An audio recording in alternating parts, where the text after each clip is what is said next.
Okay जी, good evening. Important class है आज आपकी। थ्योरी आपको मार्क करवा रहा हूँ जो +1 के फाइनल के सिलेबस में आनी है। अगर 80 मार्क्स का पेपर है आप ये लगा के चलो 15-20 नंबर की थ्योरी आएगी। तो इम्पोर्टेंट आपको मैं मार्क करवा रहा हूँ बुक में से।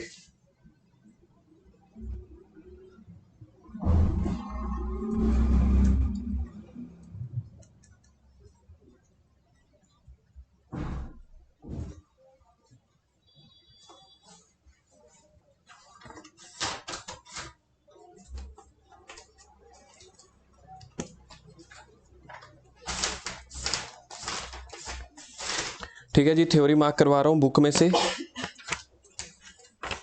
सबसे पहला आपके पास चैप्टर है, देखो इंडेक्स खोल लो एक बार।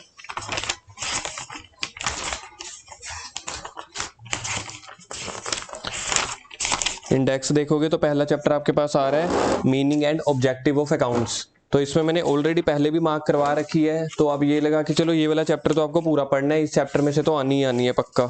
जो इस चैप्टर में से आपको नहीं पढ़ना वो मार्क करवा रहा हूँ। पहले चैप्टर सबसे पहले ऊपर लिख दो, very very important. First chapter में से तो आपको थ्योरी आनी ही आनी है। तो इसमें से जो टॉपिक आपको नहीं करने सिर्फ मैं वो बताऊंगा, शायद कोई एक आधा पॉइंट निकल आए, अदरवाइज तो सारा ही करना है। एक आपके पास टॉपिक है पेज 1.8 पे, accounting as a source of information. बहुत ज़्यादा इंपॉर्टेंट नहीं है, कट कर सकते हो। और एक लास्ट वाला है रोल ऑफ अकाउंटिंग, वो भी थोड़ा सा कम इंपॉर्टेंट है बस। बाकी ये वाला चैप्टर आपको पूरा पढ़ना है। उसके बाद है basic accounting terms. Basic accounting terms सबसे लास्ट टॉपिक होते हैं। चैप्टर का लास्ट, हाँ, नौ चैप्टर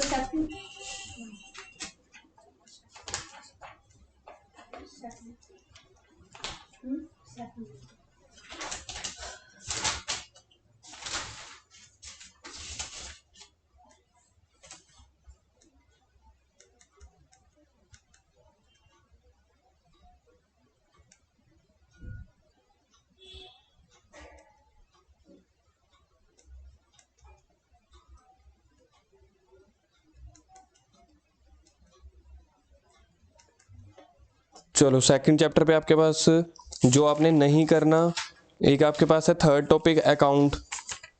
अगर आप थर्ड हेडिंग देखोगे अकाउंट है, वो नहीं करना। और इसके बाद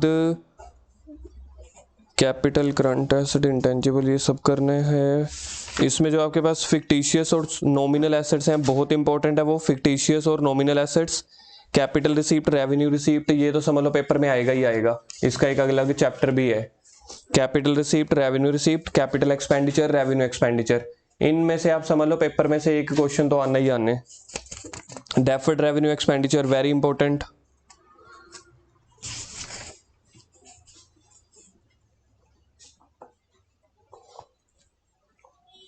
इसमें एक परचेज वाला टॉपिक वो काट देना, परचेज रिटर्न काट दो, सेल रिटर्न काट दो, सेल्स काट दो।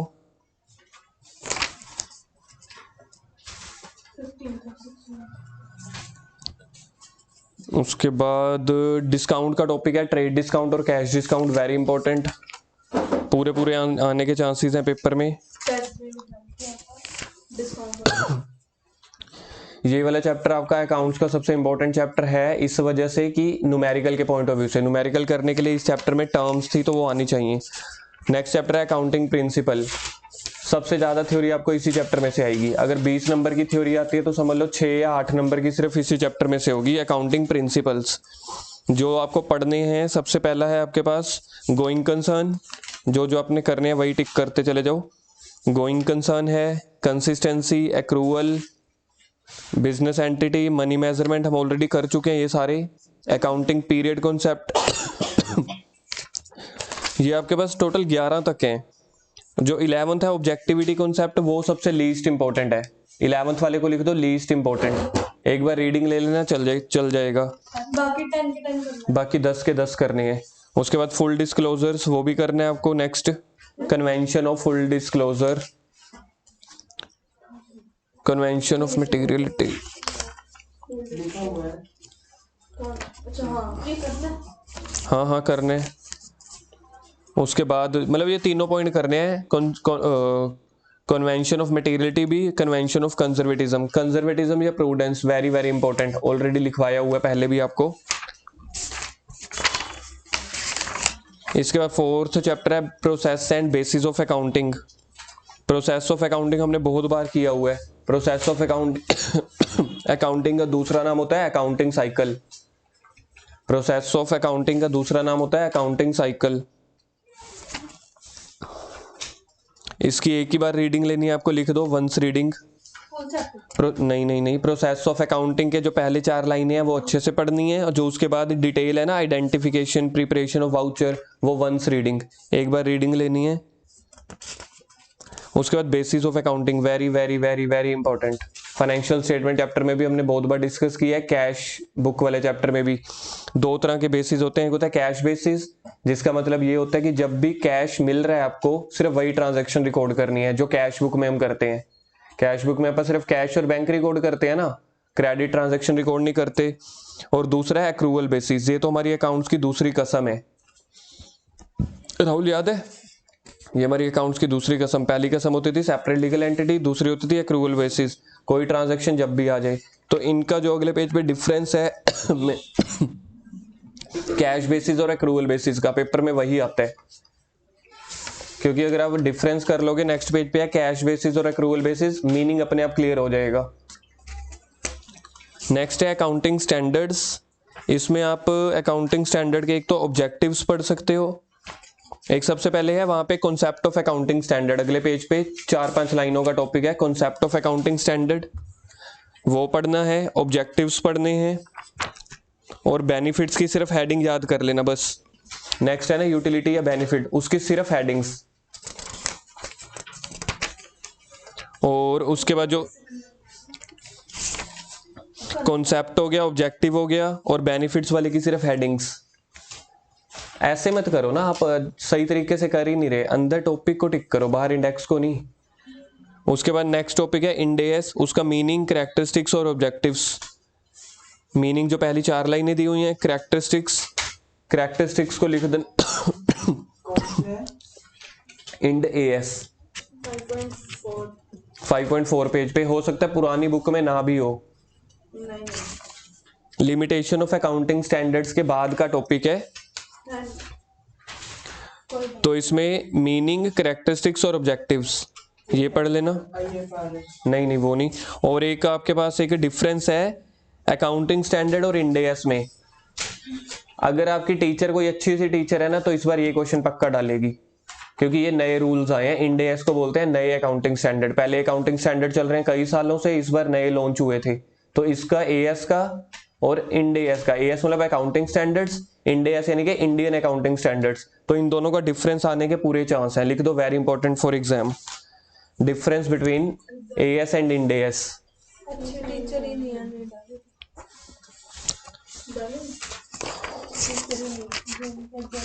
उसके बाद चैप्टर है अकाउंटिंग इक्वेशन, ये तो प्रैक्टिकल है। मैं इसमें से देख लेता हूँ कुछ न्यूमेरिकल वाला है कि नहीं है। पूरी वाला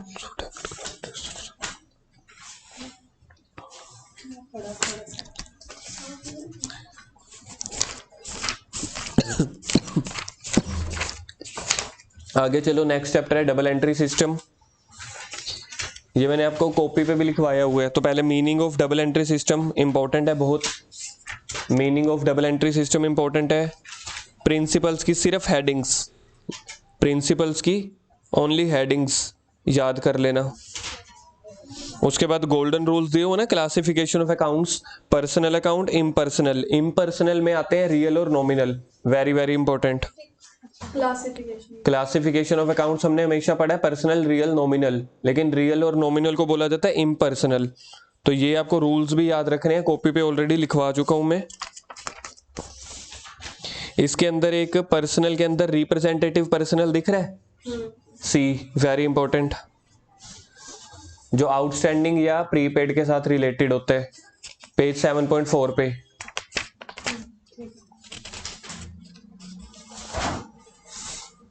advantages of double entry system, only headings याद कर लेना चलेगा।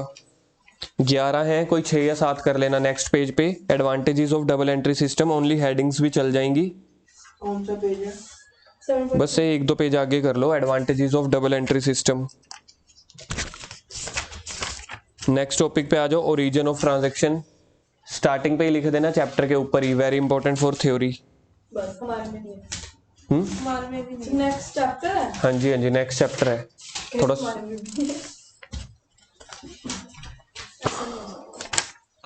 जैसे हमारे में भी। कैश मेमो, पहला कैश मेमो। इनवॉइस या बिल तो आपको पता ही है ना क्या होता है, पता है? बिल के ऊपर जो नंबर लिखा होता है। बिल के ऊपर नंबर नहीं लिखा होता, इनवॉइस को ही बिल बोलते हैं।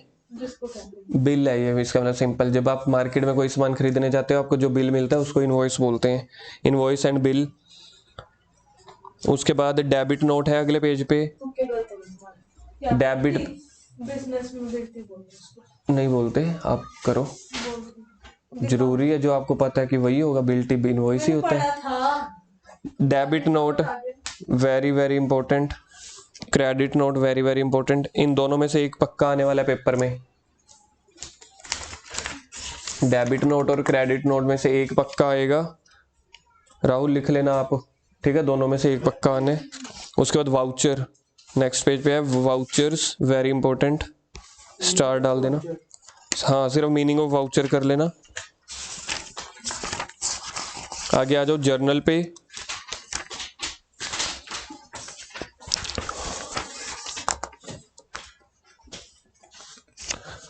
Rules of journalising, page 9.4। Rules of journalising, ये आपको करना है।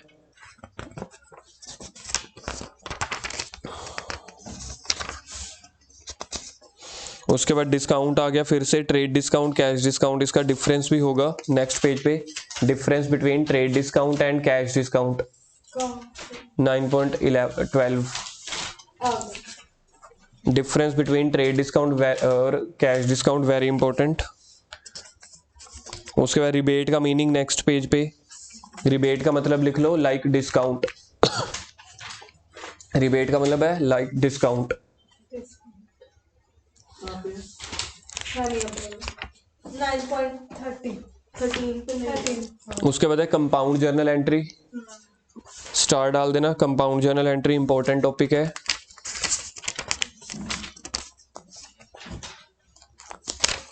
किसी को याद है क्या होता था कंपाउंड जर्नल एंट्री? चलो आगे। 2 से ज्यादा एंट्री होती है। हाँ, वो तो पढ़ के बोल लिया ना। चलो आगे, ओपनिंग एंट्री स्टार, तभी कह रहा हूँ थ्योरी पढ़ लेना। जो हम सी लिखते हो कंपाउंड होता है। नहीं, वो काउंटर होता है। एक मिनट देखिए, चल देखिए, देखिए आ जाए, देखिए राहुल।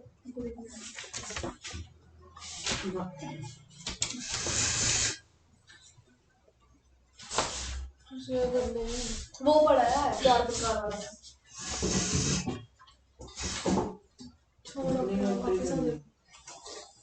कंपाउंड के बाद कौन सी बताइए? ओपनिंग एंट्री, एक इस पेज पे। No construct.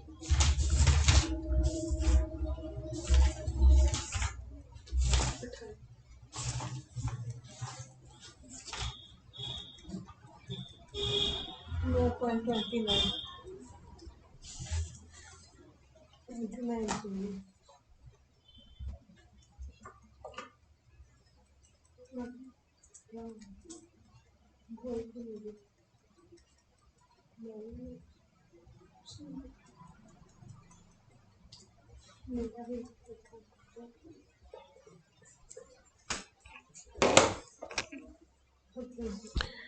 इसके बाद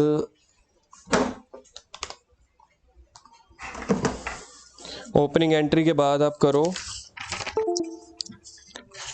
एक बैड डेट्स। वैसे वो उसमें भी आ गया होगा टर्म्स वाले चैप्टर में, होता है, वहां पे भी होते हैं। तो वहां पे जो नहीं करने थे वो टॉपिक करवाए थे इसलिए। स्पेशल एंट्री वाला भी ठीक करना है।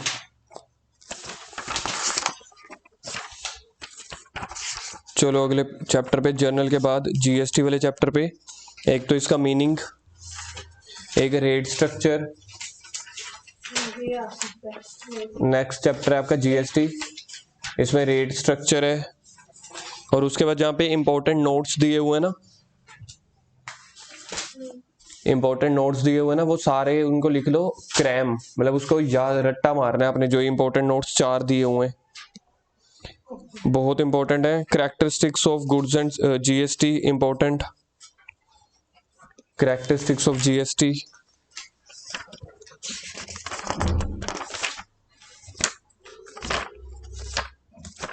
चलो अगले पेज, अगले चैप्टर पे कैश बुक।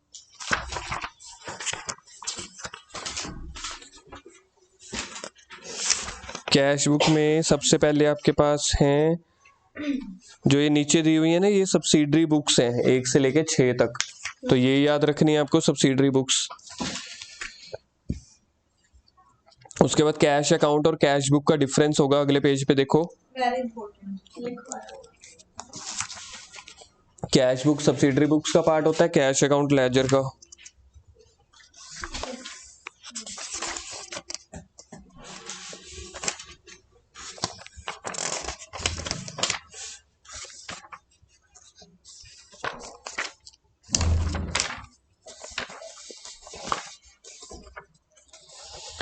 इसमें ना कहीं पे वो ढूंढ लेना, कॉन्ट्रा एंट्री, देखना मिलती है आपको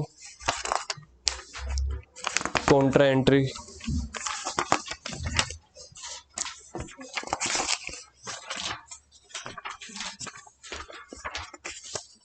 डबल एंट्री मिलती खोलने निकाल। कहाँ पे है? डबल एंट्री कॉलम के थर्ड पॉइंट है। कॉन्ट्रा एंट्री जहाँ पे भी होगा, हाँ बस फिर वो कर लो, उसको मार्क कर लो, कॉन्ट्रा एंट्री। नेक्स्ट चैप्टर पे आ जाओ, स्पेशल पर्पस सब्सिडरी बुक्स।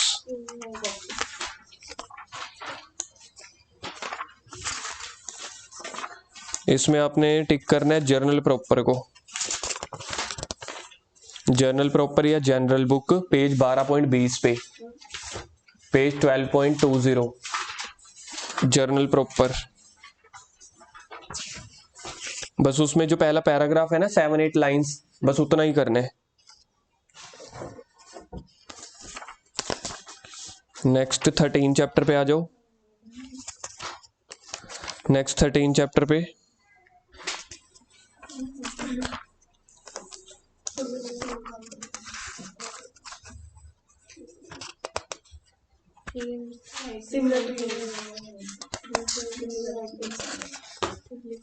इसमें रूल्स ऑफ पोस्टिंग है, लेजर में देखना रूल्स ऑफ पोस्टिंग।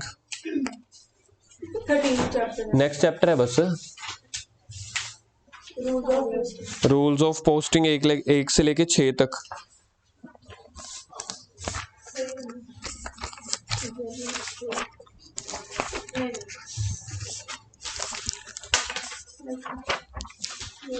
अगले चैप्टर पे आ जाओ, लेजर के बाद देखना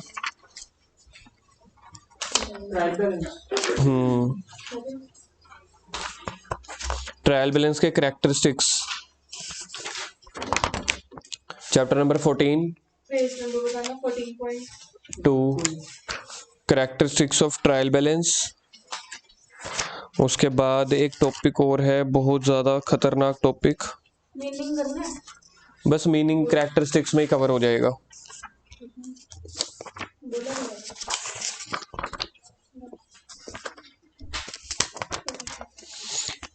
पेज 14.16 पे आओ, types of error,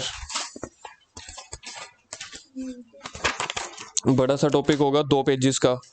types of errors 1 और 2, errors affecting the trial balance, not affecting the trial balance, exam में बहुत आता है। पेज 14.16 लिख दो, frequently asked question, facts, frequently asked question, errors. और अगला जो है सस्पेंस अकाउंट, नेक्स्ट पेज पे डबल स्टार मार्क कर देना, very important, suspense account. Next chapter पे आ जाओ, बीआरएस।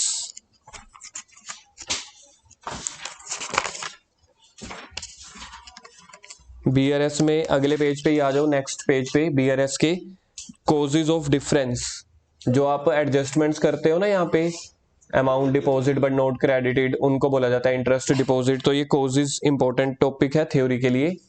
सारे करने ये आपकी ना ट्रांजैक्शंस हैं। अगर आपको मैं एक या दो हिंट दे दूं ना, ठीक है, अगर आपने चैप्टर समझा हुआ है, ये याद है, बाकी आप अपने आप ही निकाल लोगे। एरर्स मतलब डिफरेंस की होता है कैश बुक और पासबुक में, amount deposited but not credited by bank, check issued but not debited by bank. उसका मतलब बताया हुआ है।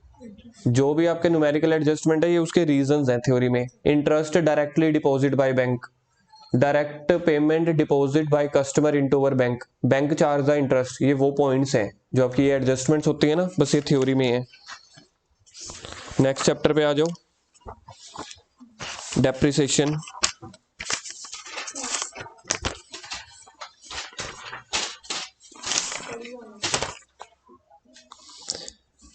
एक तो फीचर्स है अगले पेज पे, फीचर्स और कॉजेज। एक है फीचर ऑफ डेप्रिसिएशन और कॉजेज ऑफ डेप्रिसिएशन।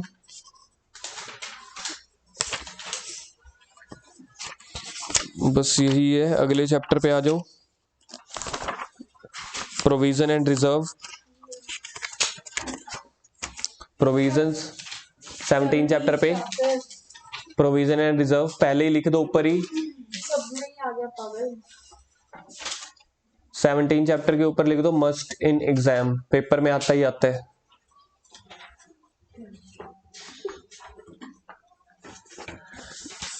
प्रोविजन का मीनिंग,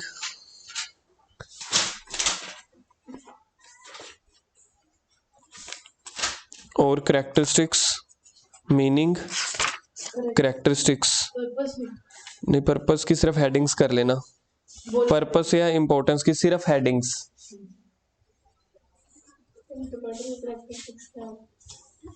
रिजर्व्स का मीनिंग, कैरेक्टरिस्टिक्स, रिजर्व का मीनिंग और कैरेक्टरिस्टिक्स। और अगले पेज पे है प्रोविजन और रिजर्व का difference, most important topic in this chapter. अगर बाय चांस मीनिंग और कैरेक्टरिस्टिक्स नहीं होते तो ये याद कर लेना, इसी में मीनिंग वगैरह सब कुछ दिया होता है। जिस जिस चैप्टर के डिफरेंसेस होते हैं ना, तो वो आप मीनिंग छोड़ भी सकते हो। मतलब अगर आपको लग रहा है कि इनकी ये डिफरेंसेस में से आप मीनिंग अपने आप बना सकते हो खुद। उसके बाद types of reserves, general reserve, types करने नहीं छोड़ दो, अगले चैप्टर अगले पेज पे आ जाओ। Revenue reserve, capital reserve, very important. Difference. हाँ जी, रेवेन्यू रिजर्व, कैपिटल रिजर्व का डिफरेंस। नेक्स्ट चैप्टर है बिल्स ऑफ एक्सचेंज, अब 18 छोड़ दो इसको, 18th को। बिल्स ऑफ एक्सचेंज हो गया। अगला चैप्टर था ना 18th। 19th चैप्टर पे आ जाओ, इसको नहीं छोड़िए।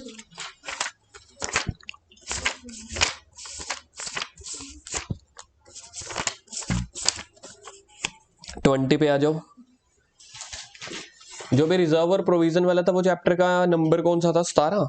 हाँ, प्रोविजन का 17 था। और ये कैपिटल और रेवेन्यू है, इसको भी लिख दो मस्ट इन एग्जाम।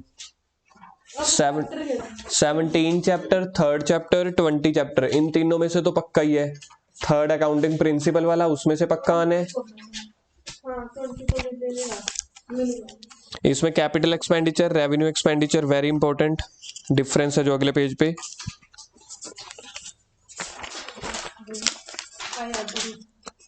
20.5 पेज पे deferred revenue expenditure, very important, star डाल देना। बस चैप्टर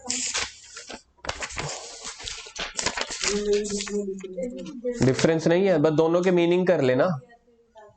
ये वैसे ना पहले वो सेकंड चैप्टर नहीं था टर्म्स वाला, उसमें भी कवर हो चुके हैं।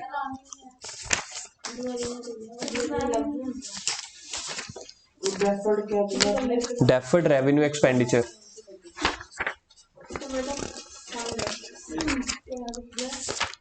डेफर्ड हाँ।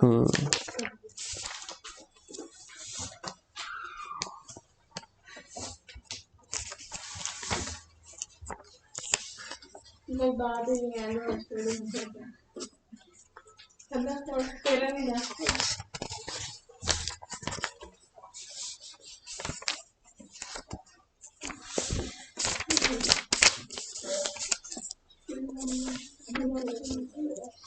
Financial statement without adjustment chapter 21 इसके यूजर्स होंगे, अगले पेज पे देखो users of financial statement triple star. कितना होता है?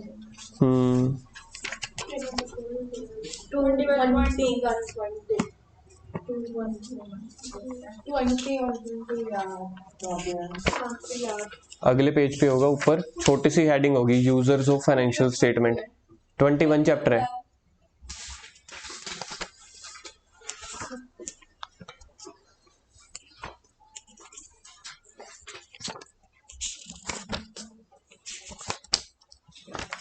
नेक्स्ट चैप्टर पे आ जाओ, इनकम्प्लीट रिकॉर्ड वाले पे।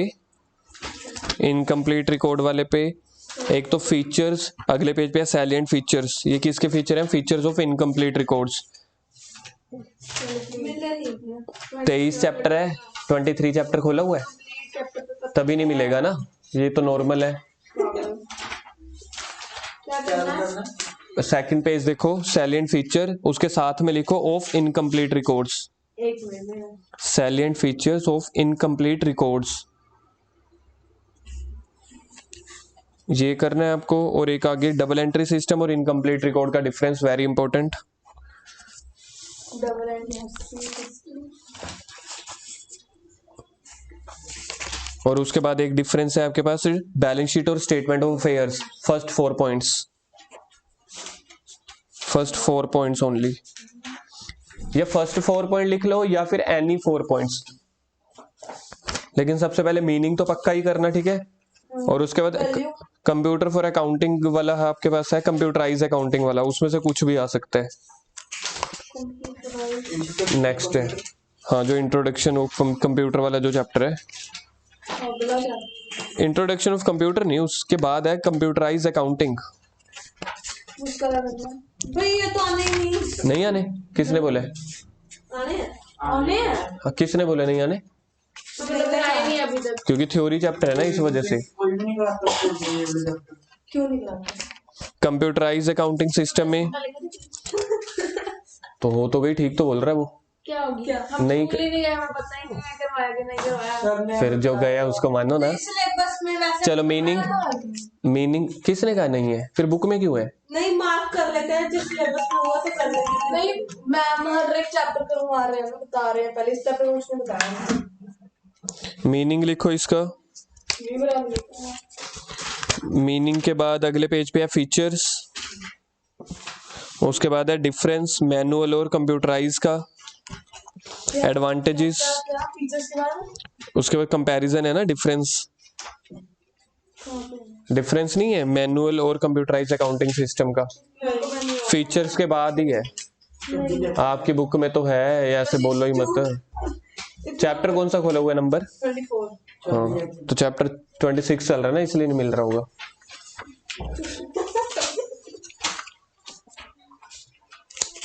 पता नहीं कंप्यूटर अकाउंटिंग सिस्टम मीनिंग किसका आपने टिक कर लिया है।